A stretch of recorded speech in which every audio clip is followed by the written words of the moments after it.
We've all seen the images: longships cutting through icy fjords, horned helmets gleaming in the sun, berserkers charging into battle with a ferocity that would make your blood run cold. The Vikings. For centuries, their name has been synonymous with conquest, plunder, and an unyielding will to dominate. We imagine them arriving, laying waste to towns, and then riding off into the sunset, leaving destruction in their wake. But what if I told you that what happened after the initial conquest was often far more insidious, more profoundly transformative, and in many ways, even darker than the initial bloodshed? You think you know the story. The relentless raids, the sieges, the tales of terror that spread across Anglo-Saxon England, Frankish kingdoms, and beyond. From the late 8th century, these Norse seafarers carved a bloody swathe through Europe, their sagas echoing with the clang of steel and the cries of the vanquished. We focus on the arrival, the fight, the immediate aftermath. But history, as we like to say here at Twistra, rarely conforms to such simplistic narratives. The real story, the one that often gets overlooked, begins when the dust settles, when the raiders decide to stay. Take England, for example. Lindisfarne in 793 AD, the shockwave of that monastic raid reverberated across the continent. Then came the Great Heathen Army in the 9th century, a force not just for raiding, but for conquest and settlement. They overran kingdoms, established the Danelaw, and fundamentally reshaped the political and cultural landscape. But it wasn't just England. Ireland, Scotland, parts of France, Normandy, anyone, Russia, even as far as North America, the Norse footprint was undeniable. And here's where our conventional understanding starts to unravel. Because when the Vikings conquered your town, they didn't just take your gold and burn your churches. They took something far more fundamental. They took your very identity, not through brute force alone, but through a cunning, almost invisible transformation. Imagine your Anglo-Saxon village.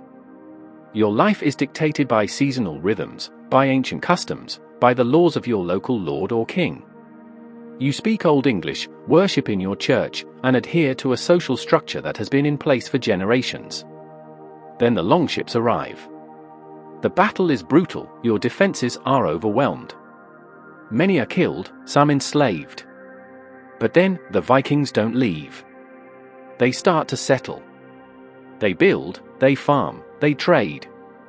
And that's when the true conquest begins. We often glorify the resilience of conquered peoples, their unwavering adherence to their traditions. But the reality of prolonged occupation, especially by a people as adaptable and pragmatic as the Norse, was far more complex. Over time, the lines blurred. Marriages occurred, children were born of mixed heritage. Language began to mingle, customs began to fuse. And that's where the insidious dark side truly emerges. The twist isn't just about cultural exchange, it's about cultural absorption and, in some cases, outright erasure. When the Vikings conquered your town, they didn't just impose their will, they imposed their worldview. And they did it so effectively that, within a few generations, many of the conquered found themselves speaking a new language, adopting new legal systems, and sometimes, even forgetting the distinctiveness of their own past. Consider the very concept of free men in Danelaw. While the Anglo-Saxon system was largely hierarchical, the Norse brought with them a different social structure, one that often afforded more rights and freedoms to common individuals. This wasn't necessarily a benevolent act, it was a pragmatic one, designed to integrate and manage the new territories. But for those living under it, it meant a slow, almost imperceptible shift in their fundamental understanding of society and their place within it. Your lord might still be your lord, but the rules of the game had changed. And the language. Oh, the language. While Old English persisted, it was irrevocably altered. Old Norse terms for legal concepts, for everyday objects, for parts of the body, they seeped into the lexicon. Words like sky, egg, take, give, leg, anger, husband, knife, window, all Norse in origin. This wasn't just adding new vocabulary, it was reshaping the very fabric of communication, blurring the linguistic heritage of the conquered people. The biggest twist, the most profound dark side of this conquest, is that for many, the distinction between us and them gradually dissolved.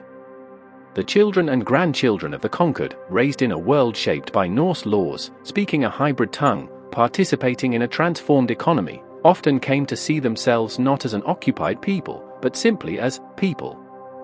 Their original, distinct identity, slowly but surely, eroded.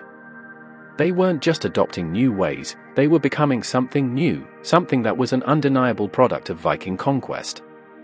This wasn't always a violent suppression of culture, sometimes it was a gradual, almost seductive process of integration. The conquerors brought new trade routes, new technologies, new ideas.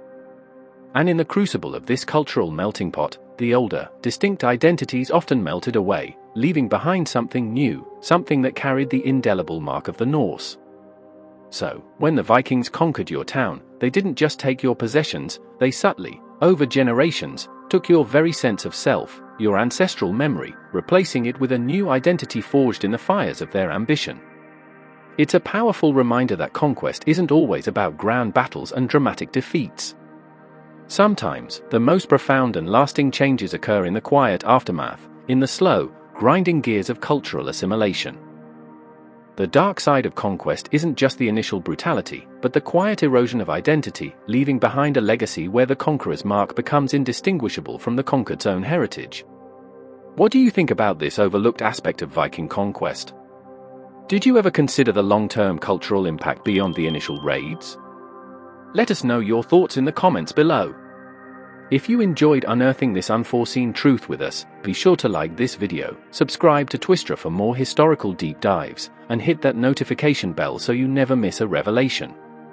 Until next time, keep unearthing the unforeseen.